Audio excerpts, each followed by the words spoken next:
हाँ जी, so let's start with question number 35. So question number 35, the mean of the following frequency distribution is 35. हमें mean given है, हमें mean क्या given है 35. Find the value of x and y. हमें x और y का value निकालना है, ठीक है.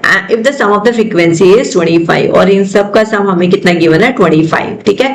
ये हमें fi given है. अब हम क्या करेंगे, हम xi निकालेंगे. xi क्या होगा, क्लास इंटरवल का एवरेज. तो 0 और 10 का हमारा 5 हो जाएगा. 10 और 20 का, इसको थोड़ा बड़ा कर ले, ठीक है. 10 और 20 का हमारा 15 हो जाएगा. एक second, let me increase this table so that हम यहीं पे हमारी वैल्यूज लिख दे, ठीक है जी. तो 20 और 30 का हमारा क्या हो जाएगा, 10 का क्या है 5, 15, 25, 35, 45, 55, 65, ठीक है. ये हमारा क्या हो जाएगा, xi हो जाएगा. अब हमें क्या निकालना है, fi xi. हमें क्या निकालना है, fi xi. तो fi xi मल्टीप्लाई कर लीजिए, ये हो जाएगा 5, ये हो जाएगा 15x, ये हो जाएगा 25 इंटू 5 125, 35 इंटू 7 तो ये हो जाएगा 245, 45 into y 45y, 55 into 15 165 and this again same 65, ठीक है. हम fi xi का सम लगेगा हमें, तो इसको आप ऐड कीजिए, you will get 605 plus 15x plus 45y, ठीक है जी. ये आपके पास में सम आ चुका है. ये xi है हमारे पास में, फ्रीक्वेंसी है हमारे पास में, ठीक है. Is it visible, right. अब हमें क्या निकालना है, हमें मीन का फॉर्मूला निकालना है. ऑब्वियसली हमें गिवन क्या है, गिवन होता है उसी का ही फॉर्मूला हम यूज करते हैं मैथ्स में, ठीक है. हमारे को वहां पे ऑलरेडी हिंट दे दिया है कि आप use the formula of the mean, ठीक है. तो यहाँ पे हमारे मीन का फॉर्मूला क्या हो जाएगा, summation of fi xi divided by your fi, ठीक है. यहाँ पे हम fi से डिवाइड करेंगे. तो मीन हमें कितना दे रखा है, मीन हमारा 35 है. मीन हमें 35 गिवन है, ठीक है. अब यहाँ पे हमें fi xi का हमने सम निकाल लिया, 605 plus 15x plus 45y and that is upon 25, ठीक है जी. विजिबल.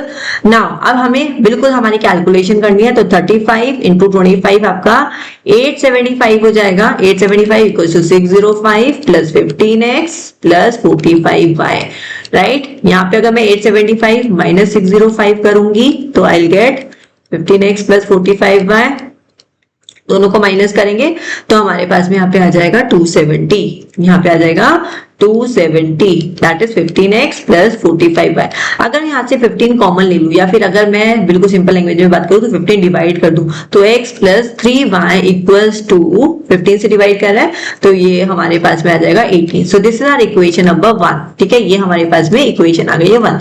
अब सेकंड इक्वेशन हम कहां से लाए, जिससे हमारे दो वेरिएबल सॉल्व हो जाए. तो अगर मैं फ्रीक्वेंसी पे ऑब्जर्व करूं तो यहाँ पे मुझे सम दे रखा है 25.